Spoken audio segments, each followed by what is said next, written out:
Ever thought about what it's like flying over Pokhara? Let me take you on an amazing trip to Nepal, where we'll explore the most exciting adventures. How about paragliding over the beautiful Himalayas and a serene lake? But wait, there's more. Did you know you could potentially fall for a scam while enjoying this? Stay tuned till the end to make sure you don't make the same mistake. এবারে নেপালের ট্যুরে আসলে আমার paragliding করার intention ছিল না। তো একটা রাতে আমি আমার হোস্টেলের লবিতে বসেছিলাম, তো সেখানে একটা জার্মান সোলো ট্রাভেলার সাথে আমার পরিচয় হয়।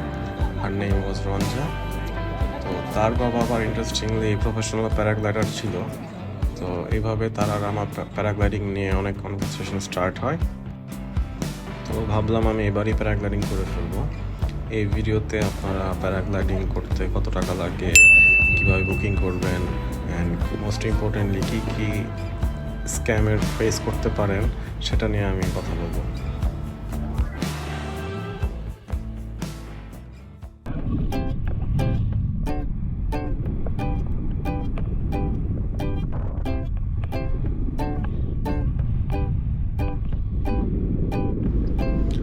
নেপালে যে কোনো অ্যাক্টিভিটিস বুকিং করাই অনেক ইজি।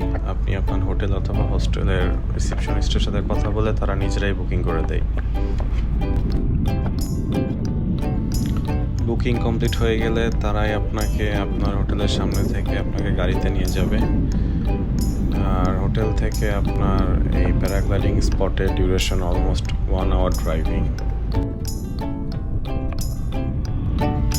প্যারাগ্লাইডিংয়ের ডিউরেশন অলমোস্ট 20 মিনিটসের মতো হয়, অ্যান্ড এটার কস্ট 8,500 নেপালিজ রুপিস।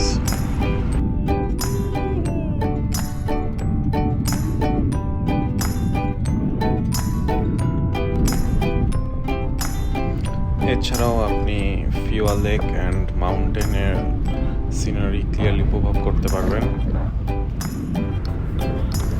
আর অনেক কাছ থেকে ইগল দেখতে পারবেন।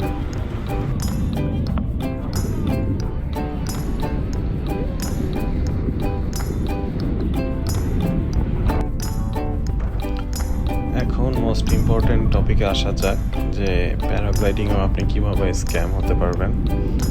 তো আপনার রাইড যখন লাস্টের দিকে থাকে তখন আপনার গাইড আপনাকে বলবে যে আপনি কি আরও এক্সট্রা বাড়াতে চান নাকি।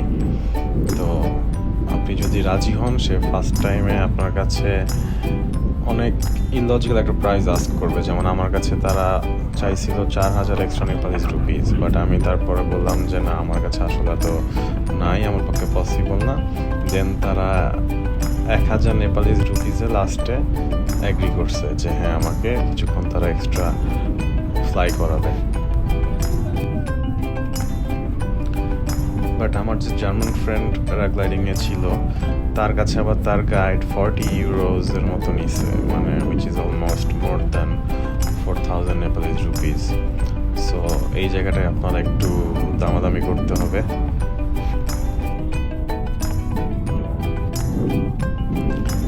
এছাড়া ওরা আপনাকে লাস্টের দিকে অফার করবে যে আপনি কি অ্যাক্রোবেটিক্স লাইক করেন নাকি, অথবা আপনি চান যে আপনার গাইড অ্যাক্রোবেটিক্স মুভ করে দেখাক নাকি। তো আপনি যদি বেশি ইন্টারেস্টেড না হয়, আমি সাজেস্ট করবো এটা না করতে, কজ উপরে এত মুভমেন্ট করার টাইমে বেশিরভাগ টাইমে আপনার বমি বমি ফিল হবে, খারাপ লাগবে। এটা আমারও খুব একটা ভালো লাগে না। আমি যাদেরকে জিজ্ঞেস করছি তারাও এটা খুব একটা এনজয় করে নেয়। সো আপনি যদি খুব একটা অ্যাক্রোবেটিক লাইক না করেন, তাহলে এটা না করাটাই বেটার হবে।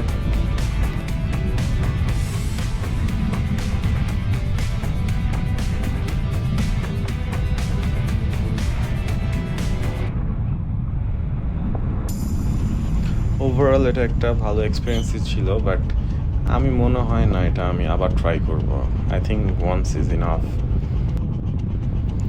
আর আসলে 15 মিনিটস পরে আমার এরকম মনে হয়েছিল যে এটা কখন শেষ হবে।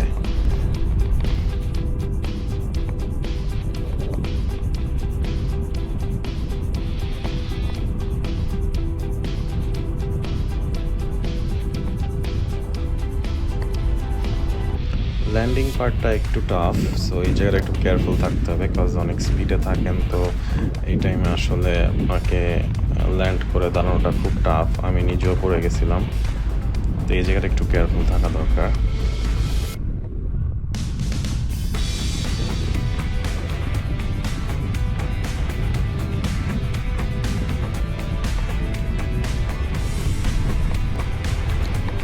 সো প্যারাগ্লাইডিং নিয়ে যা যা জানা দরকার হোপফুলি আপনারা সব জেনে ফেলছেন। আর যদি এটা আপনার কাছে হেল্পফুল মনে হয় তাহলে সাবস্ক্রাইব করবেন। থ্যাংক ইউ, নেক্সট ভিডিওতে দেখা হবে।